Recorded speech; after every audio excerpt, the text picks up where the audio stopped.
Hello, all my viewers, and today I'm going to solve this numerical from Irodov, question number 141 from the chapter Work by Energy.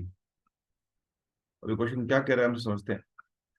A horizontal plane supports a plank with a bar of mass 1 kg placed on it, attached to a light elastic non-deformed cord of length 40 centimeter.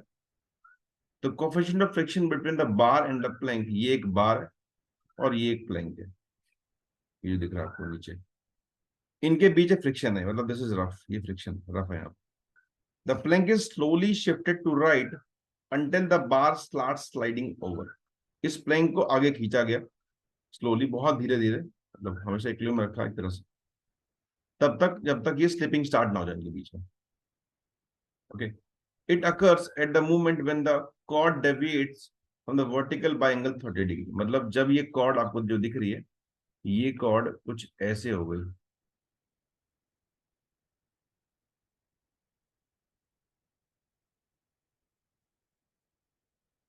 30 degree पे आ गई, तब जाके इनमें slipping start होने लग गई. Okay.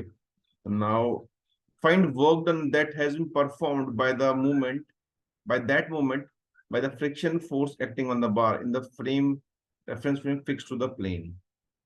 तो कितना वर्क फ्रिक्शन करेगा प्लेन के रेफरेंस में, मतलब ग्राउंड के रेफरेंस में कितना करेगा फ्रिक्शन का. ओके. तो हम इसको आगे खींच रहे हैं. जैसे आगे खींचेंगे तो यहाँ पे देखेंगे, अगर इस जगह पे, इस सतह पे, इनके बीच में यहाँ पे, तो जो ये बार है, इस बार पे फ्रिक्शन कुछ पीछे की तरफ लग रहा होगा. सिमिलरली जो ये आपको दिख रहा है, ये इसे क्या बोल सकते हैं हम, जैसे गिवन है, दिस इज प्लैंक बोला है. जो प्लैंक है, सिमिलरली इसकी फ्रिक्शन आगे की तरफ लगेगा बाय न्यूटन थर्ड लॉ. तो एक मोमेंट ऐसा आएगा, और जो आपको कॉर्ड दिख रही है, ये light elastic non deformed cord, ये इलास्टिक कॉर्ड है, मतलब ये एलोंगेट हो सकती है. तो इसका हमको स्टिफनेस कांस्टेंट नहीं गिवन है, मतलब हमको एक तरह से इसका स्ट्रिंग कांस्टेंट नहीं गिवन नहीं है, के गिवन नहीं है. तो के हमें फाइंड करना पड़ेगा पहले तो कुछ इसका कुछ के होगा, अपना कांस्टेंट होगा, और कुछ ये एलोंगेशन हो जाएगी इसमें.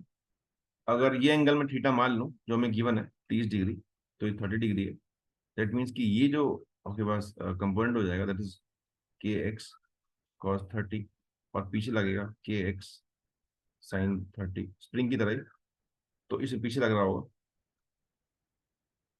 एक मोमेंट पे स्लिपिंग स्टार्ट हो जाएगी.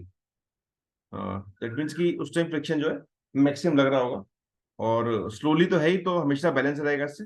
दैट मीन हम बोल सकते हैं कि वो मूवमेंट जो होगा जिसमें स्लिपिंग स्टार्ट होगी, उस मोमेंट पे जो के एक्स साइन 30 है, जो पीछे की तरफ लग रहा है इस बार पे नहीं, इस प्लैंक पे, प्लैंक है, हाँ, बार पे सॉरी, वो कुछ फ्रिक्शन के बराबर हो जाएगा, और उस टाइम फ्रिक्शन जो है वो अपनी मैक्सिमम वैल्यू पे होगा, that is mean equal to mu N, क्योंकि उस टाइम स्लिपिंग स्टार्ट होने वाली है. तो this is k x sine 30, that means इसको हम कर सकते हैं k x by two. That means की जो के एक्स आएगा इज इक्वल टू 2 म्यू. और ये हमने कंडीशन निकाल ली कि उस टाइम क्या होगा. और अब इस पे देखते हैं कि अब ये वर्टिकली मूव भी नहीं कर रहा, तो इस बार पे ऊपर एक नॉर्मल भी होगा, ऊपर एक के एक्स कॉस 30, मतलब √3/2, साथ में नीचे इसका एक वेट होगा, दैट इज इसका मास गिवन है 1, तो 10 गिवन है.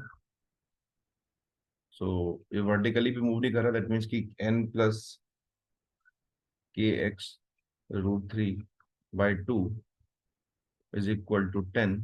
हमें इक्वेशन मिल गई, एक ये मिल गई. हम इससे के निकालने की कोशिश करते हैं, के स्प्रिंग कांस्टेंट निकालने की कोशिश करते हैं. तो मैं एन की वैल्यू यहाँ से पुट कर लेता हूँ. एन की वैल्यू यहाँ से निकल के आएगी k x by 2 mu plus k x √3/2 is equal to 10. So k x common आ जाएगा यहाँ से, और this is equal to 1/2 mu. Mu given है आपको 0.2, तो this is 0.4 plus √3/2 is equal to 10. Okay. तो नाउ इससे हम फाइंड कर सकते हैं, के फाइंड कर सकते हैं। तो उसके लिए मैं एक्स निकालना पड़ेगा, कितना एलोंगेट किया, तो उसके लिए लेंथ निकालनी पड़ेगी। इसको लेंथ को फिर से मान लेते हैं L dash. So we can write कि भाई L dash cos 30 is equal to L not.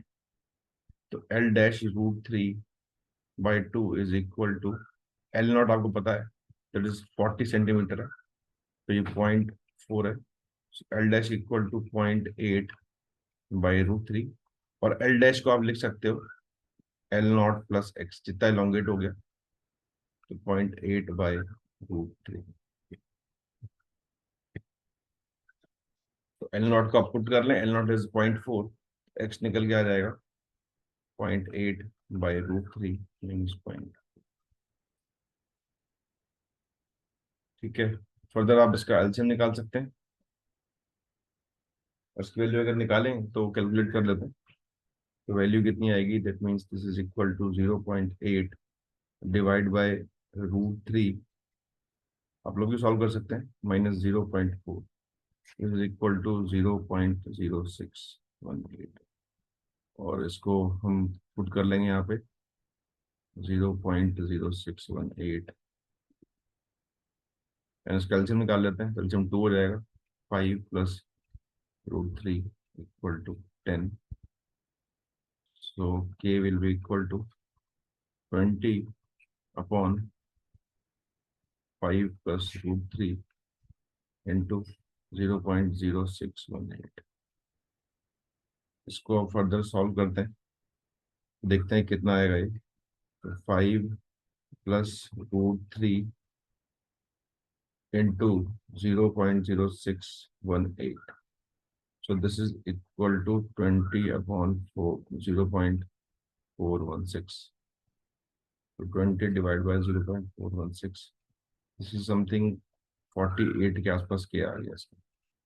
अब निकालना क्या है हमको, हमको निकालना है work done by friction. Okay, तो हम लगा देते हैं वर्क एनर्जी थ्योरम।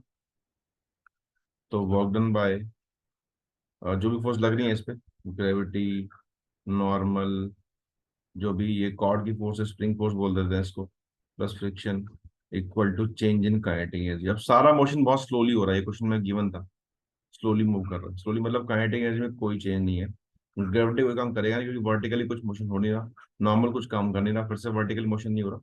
तो जितना भी काम फ्रिक्शन का होगा, it is equal to minus of जो स्प्रिंग फोर्स का होगा, it is equal to half k x square. से पुट कर लेते हैं, हाफ के की वैल्यू 48 है, एक्स मतलब 0.0618 का स्क्वायर करते हैं। So this will be equal to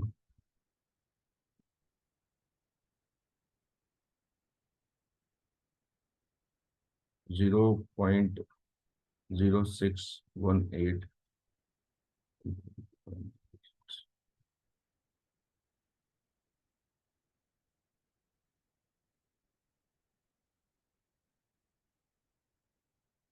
multiply by 24। तो this is equal to 0.09 something. तो ये इसका आंसर हो जाएगा। थोड़ा कैलकुलेटिव है, लेकिन concept is very easy and you can easily find the answer of this question. So I believe कि आप लोग क्लियर होगा। Thanks for watching.